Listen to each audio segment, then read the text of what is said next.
Welcome to Uriah Heep, the Magician's Podcast. I'll be covering every studio song the band has recorded and every bonus track that I can find. Each week we'll go over a new song from the beginning to where they are currently, and as they keep adding albums, I'll keep adding shows. Let the deep dive party begin. In the magic garden, some were singing, some were dancing. Hello and welcome to another episode of Uriah Heep, the Magician's Podcast. Happy Monday, you guys. I hope you had a fantastic weekend. If you're listening to this on release day, if you're listening to this the day after release day, I still hope you had a fantastic weekend and now a great Monday as well. Wow, we're getting to it. We are on the second song of our journey through the album Outsider. And today we have two versions of the song that we're talking about today, which is called 1 Minute. You may be wondering about the second version, and I'll tell you when we get to it. For now, today is Monday, of course, and we have some people to thank. First off, our patrons, our wonderful patrons who have been so thoughtful through the whole time doing the podcast. From the moment they've joined, they've been very consistent, and I've been very, very grateful for the funds that they bring to the show, but more importantly, that they enjoyed the show enough to want to contribute. That's pretty awesome. You know, when you create things, you hope people will like it, and you hope that it'll reach people or touch people somehow, and to have people that actually wanted to take their hard-earned money and send some of it towards the show to help me with the cost and all that is, that's a huge compliment. So thank you. And to mention you specifically, at the $5 Easy Living tier, we have Kenny Wymore and Brad D. At the $3 The Wizard tier, we have Peter Voss, Goran Eriksson, Frank Thielgaard Mortensen, and William Rose. And at the $1 Traveler in Time tier, we have the one who is like a can of soup when you have no can opener, Airtight Gravesite. Thank you all very, very much. To mention a couple quick things about projects that Uriah Heep has out, there is the Everyday Rocks box set from BMG. I'm talking 7 picture discs, 7 t-shirts, a wall calendar, some inspirational quotes from the lyrics. This is like the coolest box set I've ever seen, and I say that with all honesty. Biases aside, the picture discs are really cool. The graphic artwork on them is fantastic. Sometimes picture discs can be a little bit blurry or, obviously very screen print looking, but these look fantastic. They're thick too. The actual picture discs are very thick. The whole box set is heavy, but it's very cool. T-shirts are beautifully printed. They're a really comfortable material too, I have to say. Very soft. Just a great, great thing overall. And then another option, you could get the Choices box set, which are several members of Uriah Heep were asked, hey, what are your essential Uriah Heep songs? Like if you said, hey, I want you to check out Uriah Heep, what songs would you recommend? These are their playlists basically. And you get some very stunning cards along with it. Beautifully done CDs. It's a fantastic package, and check both of those out. The links are in the show notes. You can also find the links on my website at scotthaskin.com/Uriah Heep podcast. And the links are right there. They're also listed in the show notes. And it's a really cool thing. I did an unboxing of the Everyday Rocks box set, which is available on YouTube. You can also link to that through the website as well. And it's all right there for you. There are some other people too that have made a big difference in my ability to produce the show. Cakewalk by BandLab is basically the sketchboard that I use to create and distribute the podcast. I should say distribute it to my distributor. This is the one that I do all the work in. It's fantastic. I also use it for all my music production, film scoring, all that. And the best thing is it's absolutely free. There are so many facets to it. There's a lot of stuff I don't even use. But when I was working in Pro Tools, it was the same thing. There was so much of Pro Tools that I just didn't need. So I'd rather have it available than not. And as far as I'm concerned, I've worked with Pro Tools and Cubase and Digital Performer, and I've tried all these different DAWs. And I could say, honestly, and maybe it's because I learned Cakewalk first. I've been with them since they were 12-tone systems, and that was a long time ago. So it could just be because I'm most comfortable with them. But as far as I'm concerned, it does the job any of them do, with the exception of the Pro Tools specific plugins and the Logic specific plugins. The whole process is basically the same. It's just a matter of how do you accomplish it in this DAW versus that DAW, but totally free. If you want to get into music production, voice recording, voice editing, any of that stuff, this is a great platform, and it costs you nothing but the time to learn it. Podbean also, I want to thank Podbean because they are the ones that I distribute to, that distributes to all the places where you could click and see, hey, there's a new episode available. I can listen to that right now. So thank you to Podbean. Thank you also to my graphic artist, Scott Lazinski, to Audionamics, who I would not do a podcast without their product, Instant Dialogue Cleaner. It is the most amazing and important audio tool in my arsenal. Where'd that come from? Arsenal. Dave White, he is Uriah Heep's director of social media. He handles the website. He handles the Mickbox website. So go to uriah-heep.com or mick-box.net, and you can find all the work that he's put together, hundreds and hundreds of pages, all kinds of cool stuff. There's also a Legacy Uriah Heep page mixed in there as well. Just a treasure trove of information for these guys. And of course, you guys have heard him. He's been on the show a few times, and get a lot of comments on how much everybody enjoys when Dave's on the show. So thank you, Dave. And, of course, we've got our brothers at the Deep Dive Podcast Network, our ever-growing Deep Dive Podcast Network. We've got Nate and John at the Deep Purple Podcast, The Simple Man at Skinnerd Reconsidered, Terry T-Bone Mathley at T-Bone's Prime Cuts on the Other Side, Rye at Sabbath Bloody Podcast, Paul, Joe, and David at the In the Lap of the Pods Podcast, Andy and Matt at Hawk Binge, Eric and Jonathan at Maiden A to Z Pod, Daniel and Josh at Diary of the Madmen, the ultimate Aussie podcast. We have Ben and Sam at Universally Speaking, the Red Hot Chili Peppers podcast, George and Tom at the Metal Gods podcast, and our newest members to join, it was actually like 3 weeks ago, but I'm just catching up on episodes. We have Mark and Corey at the And the Podcast Will Rock, which is a podcast digging into all the music Van Halen. So, any of those are great to check out. Check them all out. They're fantastic. All the people that I've met within these groups are absolutely wonderful people, and their shows are great. I've listened to all of them, not every episode of all of them, but I've listened to all the shows, and they're all fun to listen to. It's interesting because a couple of us have just single podcasts, and then others are 2 people, one's 3 people. It's really interesting, the different dynamics when you have a different combination of hosts. But they're all great shows and well worth listening to. Very well presented, very lighthearted and fun, which is one of the things I think that I really identify with and like about them. And of course, there's my buddy Brandon over at Metallicast and Allegra at gottahearemall.com. And of course, the Uriah Heep manager, Ace himself, has his own show. Ace on Music will be coming back soon to YouTube and Stitcher, if it hasn't already by the time this podcast airs. So great stuff there. Tons of great stuff on the way. So also, for links to things like the band members who are on Cameo, you can go to the website. I've got everything laid out at scotthaskin.com, and then click the Uriah Heep podcast link. All the stuff is there. Lots of information. There's individual seasons within that season page. Then you have all the individual episodes. You have all the interviews that I've done with the band, links to those, and members that are related to the band, like Steve Weltman, who was the manager of Ken Hensley, Paul Newton, and Lee Kerslake. Lots of good stuff, guys, and more to come. So keep checking that out as well. And if you would like to donate to the podcast, down at the very bottom, there is a link that takes you to Stitcher. Yeah, I should be recording tonight. There's a link that takes you to PayPal, if you want to donate by PayPal, or if you would like to get on the Patreon, there is a link that takes you there as well.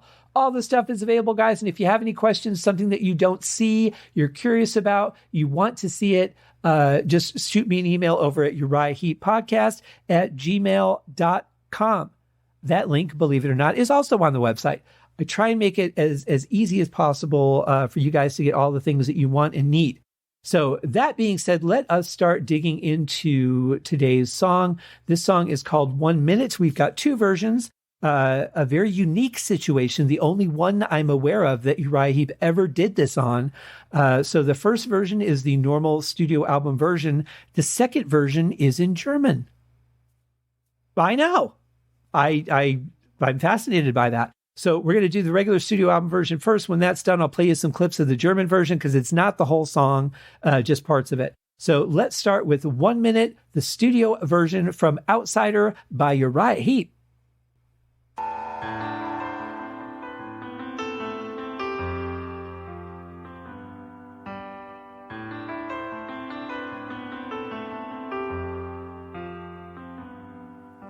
I left my home on a wing and a prayer, one last shot at the great out there.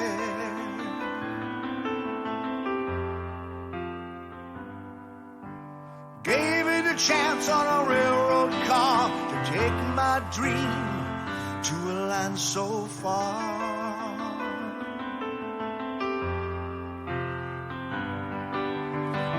Well, I mean, right off the bat, this is just stunning, right? You've got this beautifully recorded piano, very flowing playing, just a beautiful melody that just kind of makes me go, my heart is going to feel something in this song. I know it is. And then when Bernie comes in with his gentle voice, man, you just like it just tugs at me right off the bat. Don't even need to know the story. At this point, just the feel of what I'm getting from the music in Bernie's voice is enough to tell me that this is going to be a song that I really better just buckle in and listen to. Miracles happen in a city of fear. I can say goodbye to my innocence here. Think what I like, gotta see it through. 1 minute you're down, then your dream comes true.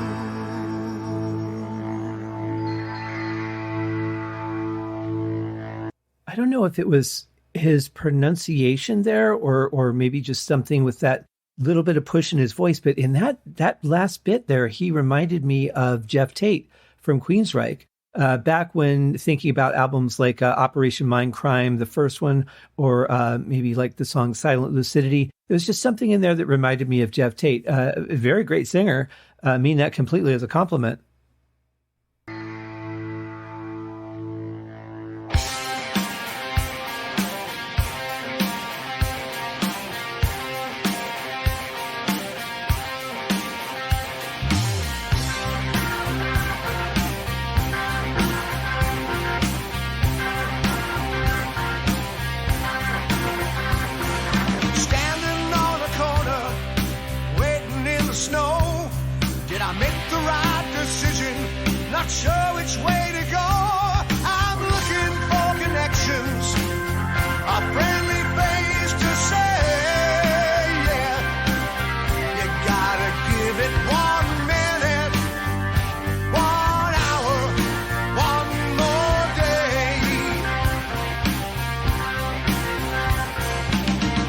You know, and it's interesting now because it really feels more uplifting, more inspirational, more you just got to go get it kind of thing. And I love the contrast from the opening to this part because it really represents life, doesn't it? We have all these moments where we're feeling despair, we're feeling frustration, we feel like we just can't go any further. We don't know what to do. We don't know who to reach out to or how to do it. And all of those things. And then all of a sudden something changes. We find a direction, we find a path, and then our feeling changes, just like the intro going into this part where it's like upbeat. You start feeling like, you know what, I can do this. I can conquer this. And this tempo is so perfect for that feeling. You know, it's a great riff we've got coming in. I love the balance of the guitar and the Hammond, really strong drums and bass here as well. This is really just a fantastically put together and mixed song as well. You know, the quality of the recording and the mix here is a very key character, I think, in really making a song like this work. All the while I'm learning each day a little more. My confidence will help me to every open door. I made the right connection, and now I'm here to stay. You gotta give it 1 minute, 1 hour, 1 more day. You gotta give it 1 minute, 1 hour, 1 more day. I gotta hold on. You know, and again, it just strikes me to the beauty and simplicity. It's not anything that has to be too progressive. Just listening to just the guitar and the organ, just the combination of them, it's very simple, you know, what they're doing. But the blend of those two instruments is so perfect that it just kind of brings out a third emotion to it. And I really like that. And then when Bernie cuts in, you know, you switch your focus back to the vocals. but still the guitar and the keyboard are doing such a great job supporting the melody, whereas the bass and drums are doing such a great job supporting the rhythm. It's just so beautifully crafted. Do whatever I can. I'm not alone in this foreign land. All people are good, that's what they say. All good things come to those who wait. Good things come to those who wait.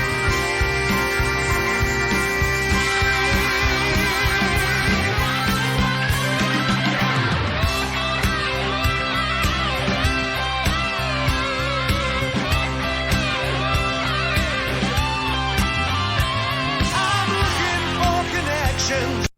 I want to say that's 3 guitar tracks that I'm hearing there. I could be wrong, but it sounds like 3. That sounded really good. Nice and smooth playing, nice tight, takes between the 3 tracks, or more. There might have been more in there, but I think I'm hearing 3 distinct tracks. But very, very cool. Love the way that sounded. It really blended in well, I thought, for a song like this too, to have that bend in there, because the song kind of feels almost like, modern country has that pop edge to it. It kind of feels like a little bit of country and pop crossover into a good solid rock song. And I love the progression of the melody. I love the way that the vocals go up and down the particular pitches that Bernie's hitting. Really just kind of has that lighthearted feel that I think could really be enjoyed by a cross section of people who like different styles of music. A friendly face to say, you gotta give it 1 minute, 1 hour, 1 more day. All the while I'm learning each day a little more. My confidence will help me to every open door. I made the right connection.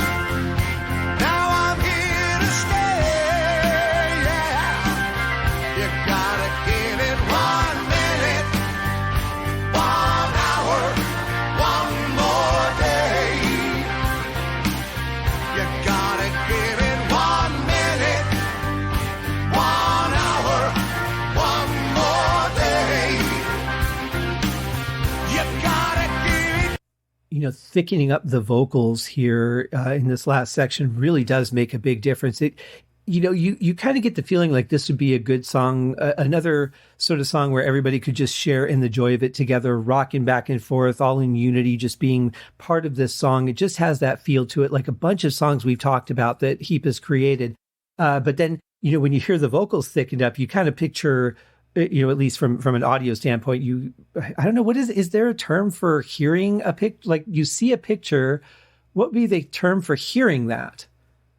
I don't know if there is one. I'm just going to say you start to get an audio picture going where, you can imagine a whole group of people singing this together, like they would Old Lang Syne or something like that, where everybody's just kind of together in that moment and enjoying it with that unity. And I love that Heep has created so many songs that make me feel that way. It really just kind of lends to how relatable they are, I think, and how the genre almost doesn't matter as much as just the feel of their music and what it brings me into to picture and enjoy, 1 minute, 1 hour, 1 more day. 1 minute, just 1 minute, yeah. 1 minute, just 1 minute, yeah. 1 minute,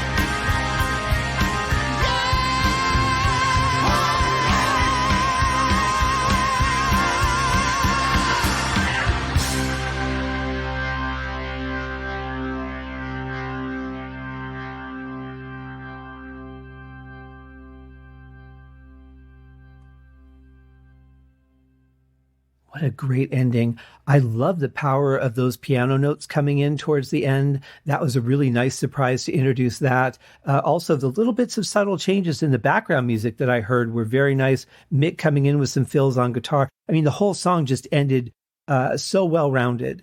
That was great. I love the reintroduction to the piano from the opening of the song to have it reappear at the end, but have it have a different feel to it. I thought that was great. Wow, what a great surprising ending. I really dug it. Fantastic song. I mean, from beginning to end, just a fantastic song, a great play on my emotions.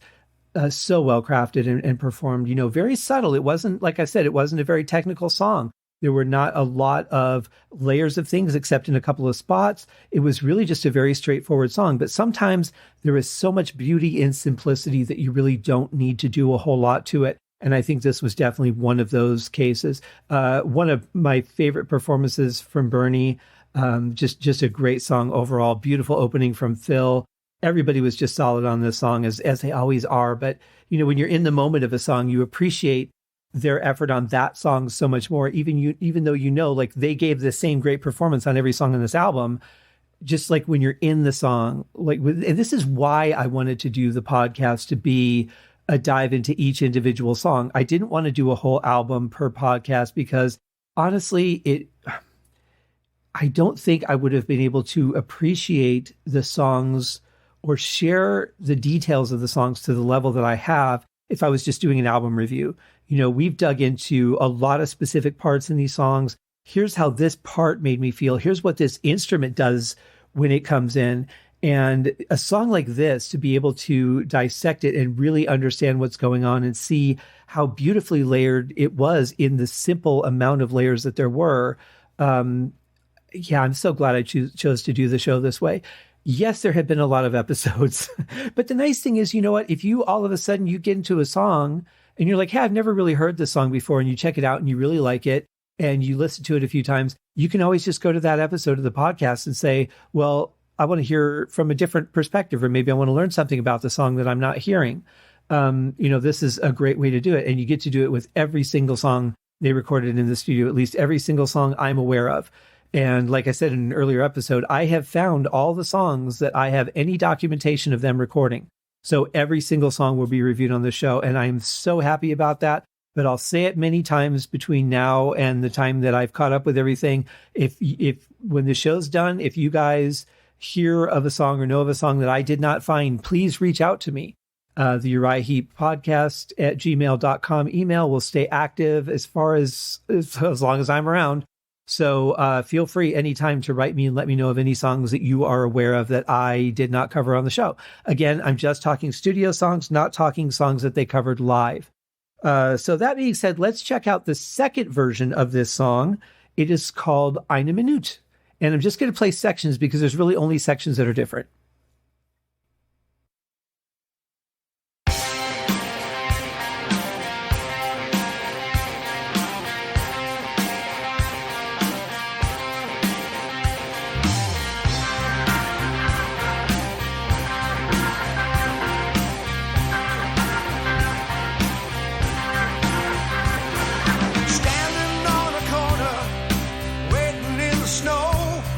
So the first thing you probably noticed is that there was no piano and vocal intro, and that is a huge shame because that is so powerful. But it does change the complete dynamic of the song, right? You don't have that intro that's tugging at your heartstrings. You're going right into the rock song. So this being a single edit, so to speak, you're getting a real different perspective of the song right off the bat. I get why you would need to do something like that for radio playability. Maybe if you're getting the song licensed, you might have to do an edited down version of the song because that fits, whatever the medium is that it's being licensed for. I get that. I believe this was just a German single release. And so, obviously if this was designed to be played on the radio, had to be condensed down to a shorter time frame. Totally hate to lose the beginning. But from a business or radio playability perspective, I do understand it. As a musician, hate it. Of course, I'm going to hate taking the emotional part out. I'm a composer.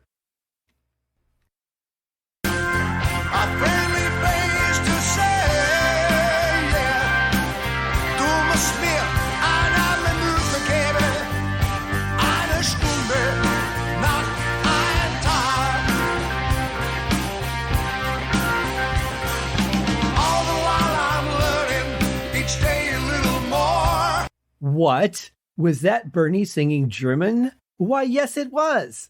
Now, one side of my family is German, and I can tell you, eine Minute definitely means 1 minute because I would hear, and I can hear it in my head right now. I can hear my grandfather saying, Gita, are you ready to go? And she would say, eine Minute. And I, even as a youngster, got to know that that meant, a minute or just a minute or however you would paraphrase it. But in any case, it's so smooth and flawless. I wish I would have remembered this when I talked to Bernie, because I know I had written it down, but we never got to it. I wanted to ask him about this song and ask him if there was a, how fluent he was in German. But I mean, this just sounds flawless. Of course, it's a few lines. You can learn a few lines. You start to memorize things after a while. If you watch a movie or you have a song like this that has a bit of foreign language in it, a lot of times you learn it phonetically. You don't necessarily know what it means, but as a listener, you can learn it phonetically. As the guy who has to lay the track down, that becomes a little more difficult. I remember when I first heard 7 Stars from the Sweet Freedom album and listening to David Byron, say the first half of the alphabet and then say it backwards and the second half and say that backwards. And I got to learn the alphabet backwards just from doing, listening to that song over and over again. And, it's kind of the same thing with this. I'll probably learn this phonetically. But unless I'm actually reading the words, I'll have no idea what it means because I don't know the meaning of the words specifically, but phonetically I could. Eine Minute, though, I do know. I'm very proud of that because, yeah, she said that a lot. She also made an amazing cheesecake. That was her thing, was cheesecakes. And man, she knew how to make a cheesecake.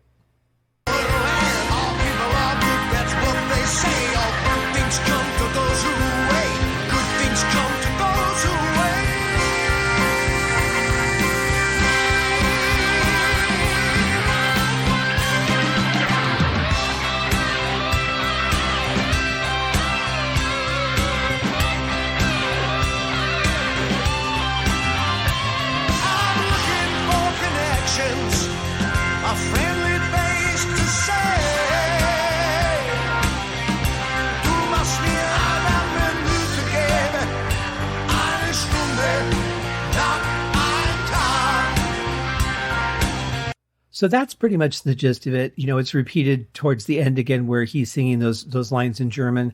Very impressed. They sound so smooth and flawless. And I've not heard, but I think one other song I can think of where there was that combination of English and German going back and forth. And, they're so different in the way of language. In the way that they're spoken, even just listening to the difference in the way people speak. I've always found German, for the most part, to be a very gruff language. It's not like, it's not at all like English or like Italian or Spanish, which are those latter two are romantic languages.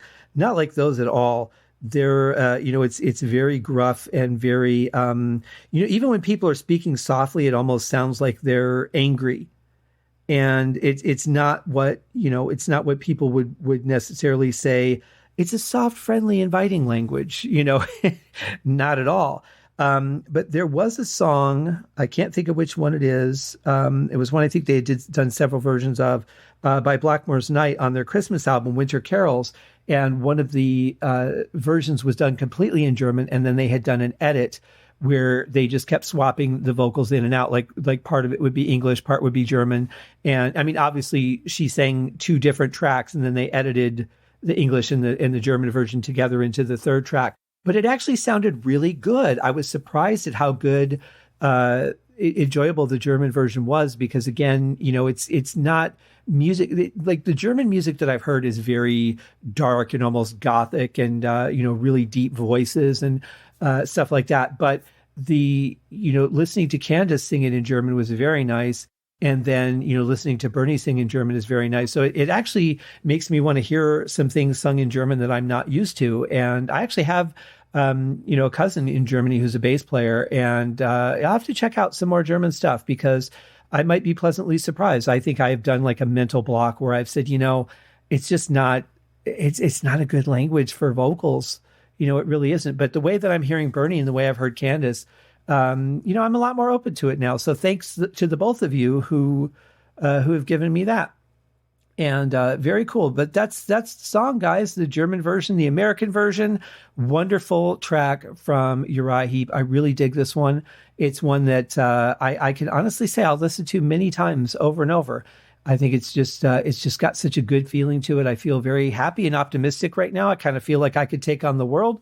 And on that note, I'll end the podcast. So you guys have a fantastic day. It's a great start for your week to review a nice uplifting song like this. We'll see you tomorrow for another episode of Uriah Heep, the Magician's Podcast. Cheers. Thank you for joining me on this episode of Uriah Heep, the Magician's Podcast. If you have enjoyed this show, please consider going over to Apple Podcasts or your favorite podcast outlet, leaving a rating or a review. Be sure to subscribe to make sure that you are notified when new episodes are available. Please be sure to share this podcast with your fellow Uriah Heep enthusiasts and anyone who you think would like Uriah Heep, which should be everyone. And if you are so inclined, please feel free to contribute to the Patreon account. And if you are not a Patreon subscriber, you can also pay through the PayPal link on the website listed in the show links below. I would also like to thank Uriah Heep for their very generous support of the show, and thank you guys for listening. We'll see you in the next episode. Happy days!